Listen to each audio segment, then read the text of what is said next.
Well, yeah, so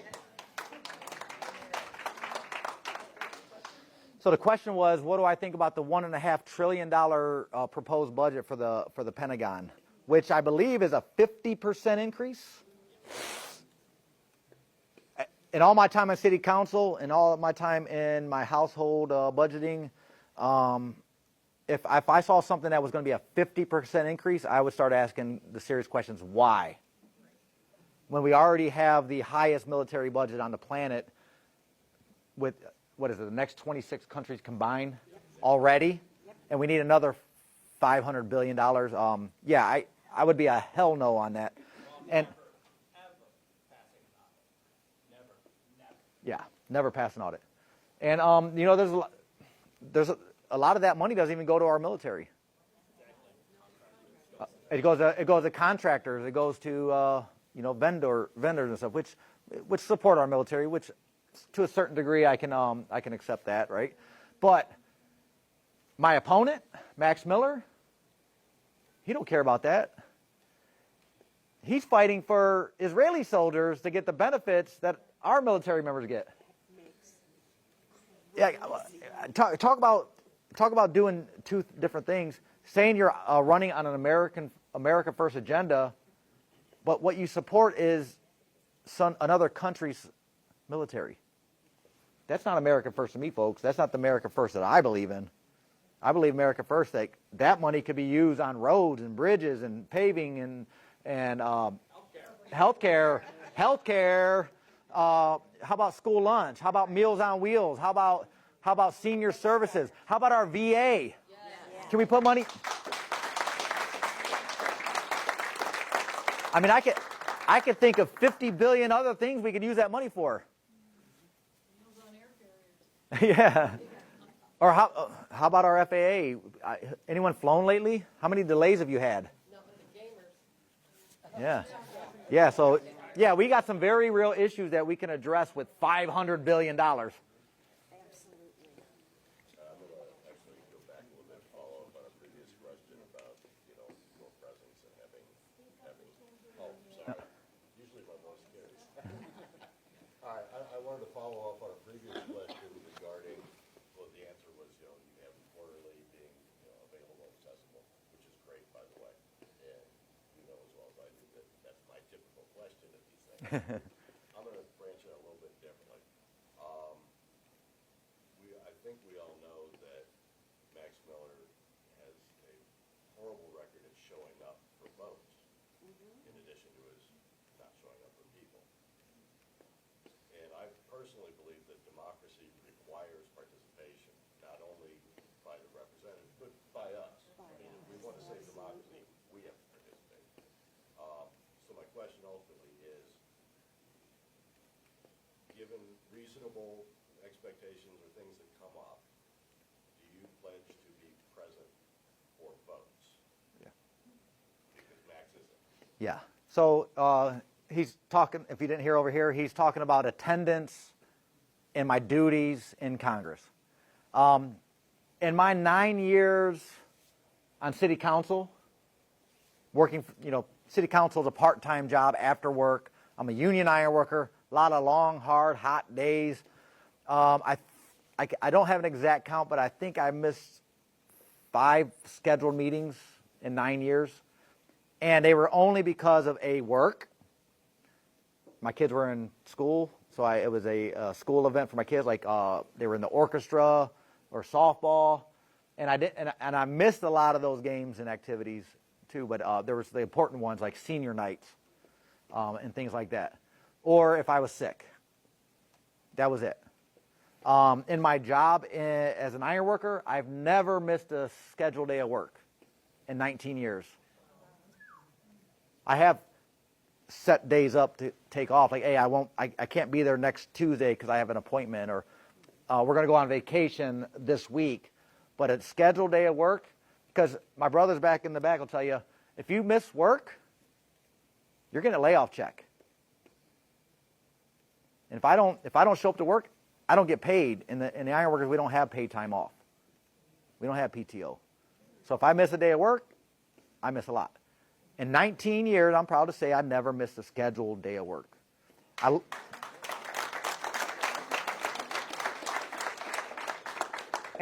and I learned that by watching my dad, who worked for 46 years in the same factory, and I think he might have called off twice in that whole time because he was sick. So I have a good pattern to follow. With Todd Blanche saying he's going to go after reproductive access rights, and I know we passed in Ohio that we trying to, but those things are always vulnerable.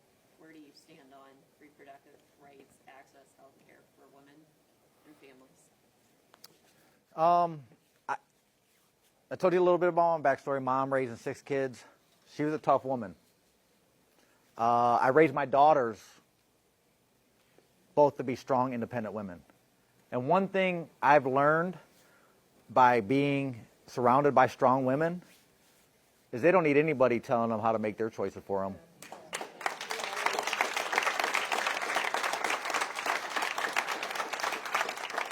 Certainly not some damn politician in Washington. I believe that women's health care should be between her and her doctor, and I would hope that we can keep it that way. So, thank you. I'd like to say first off, thanks for not just saying that's settled law. Thanks for sticking with us on that. I appreciate it. I'd also like to bring up a women's issue. I've had trans friends basically all my life. My best friend of 20 years transitioned in college. I ended up living with a trans woman in college, and I ended up dating a trans man for the last 2 years. I don't think that's an abnormal experience. I think we all know a lot of trans people, and if you don't, they probably haven't come out to you yet. I'm a little bit disappointed with some politicians, some Democrats, who have sold them out or accepted the narrative that trans women are not women. Can we count on you that you're not going to sell them out? Well, I'll tell you this. I'm a freedom-loving American, and I believe everybody should have the right to live the lifestyle they choose to live, so long as they're not hurting somebody else. I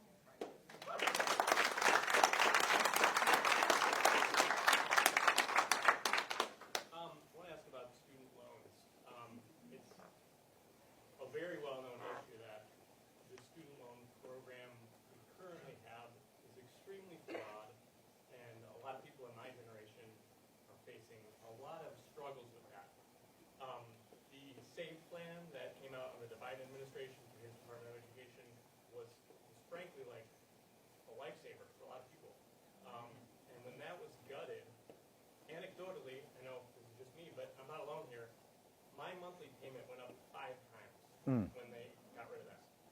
So would you be open to student loan reform through Congress, not just passed by the administration, which is so easily taken down by the next administration, but something going forward passed through Congress to help us all with that? Yeah. And everyone coming after us. Yeah, so if you didn't hear, he asked about student loan relief. Would I support something in Congress that would aid our college students?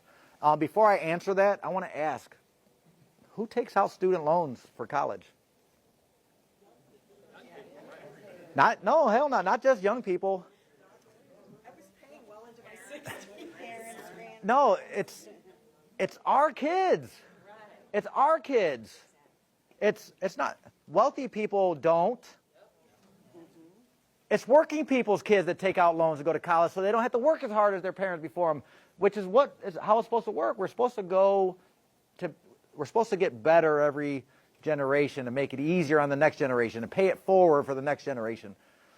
It's our people. I know because I co-signed for my daughter's loans, who just graduated a year and a half ago, and I'm putting my youngest daughter through college now. So I know exactly what you're feeling. And I try to help my daughters out the best I can. I paid my daughter's first year. It took me 6 years to pay 1 year. And then she had the rest of the debt. I co-signed for it. She consolidated after she graduated. And she still had $60,000 in debt, folks. She'll be paying on it for 25 years. Yeah. And it's not a cheap payment. It's like $538 a month for, yeah. It's a car payment and insurance for 25 years. That's setting them up for failure. They're indentured servants just for doing what they're supposed to do. So there absolutely should be relief there. Now, I'm not saying if you take a loan out, you shouldn't pay it back. Absolutely should pay it back. But the compounding interest is the issue. We need to be incentivizing our kids and not scaring them away from going to college. But we also got to make sure that college isn't the only pathway to success. You know, I knew right off the bat coming out of high school I wasn't built for college. I was rough and rowdy and, you know, just wanted to go to work. You know, I wasn't ready for college yet. So I just went to work. And then I went to a trade where I said, oh man, I thank God I didn't go to college because I got a trade now. I know people who go to college that end up in the trades. I know people who start in the trades and then go to college. That was me. I didn't start college until I was 27 years old. Once I got into the ironworkers and it was affiliated with the ironworkers and I got a deal because of the ironworkers. So there can't be one uniform pathway to success. We have to embrace it all. We need trades members. We need people that go in there and do the manufacturing jobs when we start bringing them back, hopefully. You know, we need people who are college educated and professionals and can take the next generation of that part of it, right? But we cannot be strapping our kids with debt that they'll never come out from under. Cannot do it. Well, we got time for a couple more. One more question? All right. Last one. Make it a good one.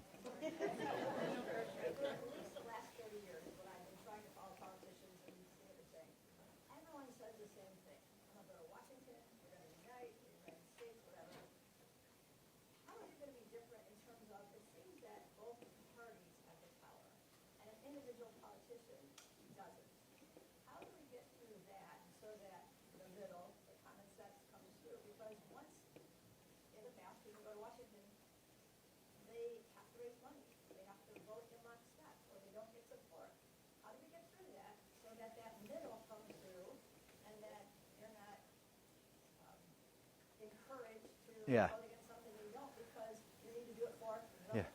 Yeah. So, great question. How do we overcome partisanship?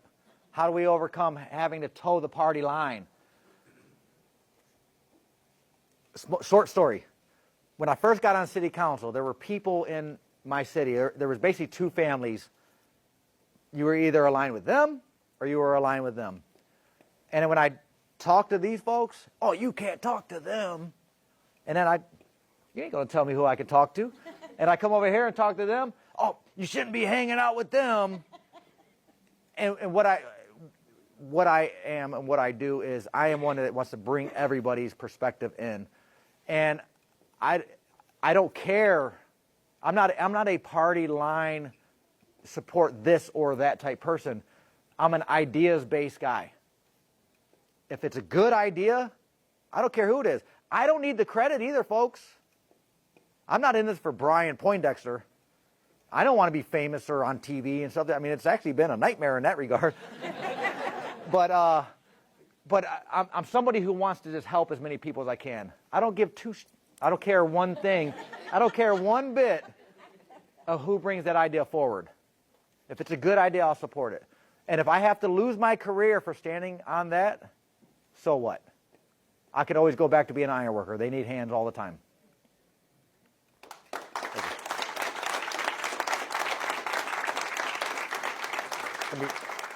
So I just want to wrap it up. Thank you for the questions. Thanks for the conversation. I will hang out if you guys want to chat a little bit more, get a picture, or whatever. But what I ask you all to do, whether you're a Democrat, Independent, Republican, doesn't matter. Let's stop that nonsense. We want our friends back. We want our families back. I want Thanksgiving to be good this year. I want Christmas to be joyful the way it's supposed to be. Right? We're neighbors. So what we don't agree on everything. And when somebody reaches out to you and asks about me, please share that story. Share that message. Everything else, to me, if we can't fix that, if we can't get back together, everything else is lost. So let's do that. All right? Thank you.